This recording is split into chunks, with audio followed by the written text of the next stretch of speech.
As Shavuot quickly approaches, B'ezrat Hashem tomorrow night, there are several minhagim that are brought down in the poskim that are associated with Chag HaShavuot. First of all, the Rama in Siman Tav Tzadidalit writes that the minhag is to spread out all sorts of branches and plants in the Bet HaKnesset and in the homes on Chag HaShavuot, flowers as well.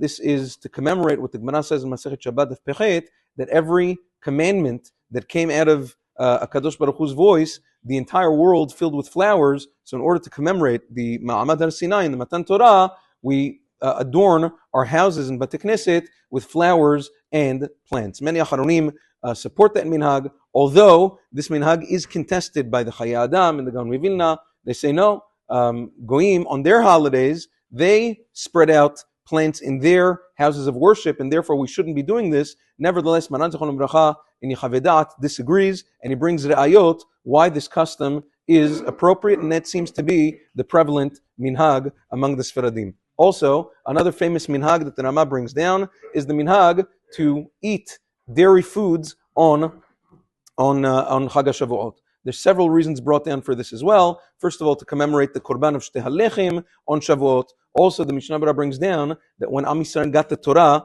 at Har Sinai, they got a lot of new laws, including Basar B'Chalav, Shchita, Melicha, Nikur, all sorts of dinim that they weren't, when they came home and they wanted to eat, there was nothing prepared yet. Everything else would take a while based on the new laws that they got. Therefore, the only thing that they could eat that was ready on hand was dairy. So in order to commemorate that, we have dairy on Chag HaShavuot. Now, it's not really meant to substitute basar vayain, which the Gemara in Masechet Chagiga Daf Chet says is part of the mitzvah of joy on Yom Tov, is to have meat and wine. So we're not really supposed to substitute that. Rather, since after you have meat, you can't have dairy, you're supposed to have the dairy first, wash out your mouth, kinuach v'adacha, washing out your mouth, washing out your hands, and only then to have the meat afterwards. Some people, they just have a dairy meal instead of a meat meal. Can't say it's necessarily asur, especially if you enjoy it, but it's definitely not what the Chachamim meant over here. The minhag of Maran Zichrono Livracha was to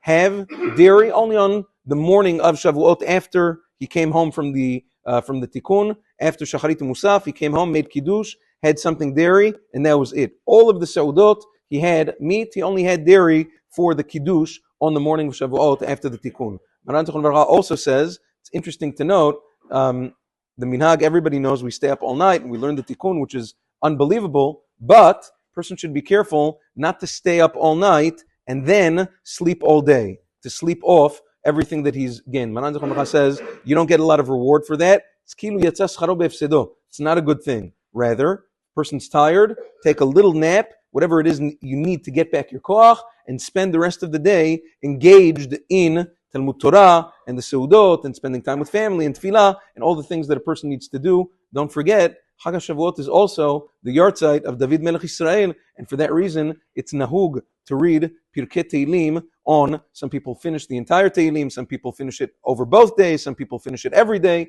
It's a wonderful thing. There's a lot to do, to study Megillat Ruth and Azharot and many different things that a person can do to engage in Talmud Torah over Chag HaShavuot. B'ezrat Hashem, we'll continue more with this tomorrow. Have a wonderful day.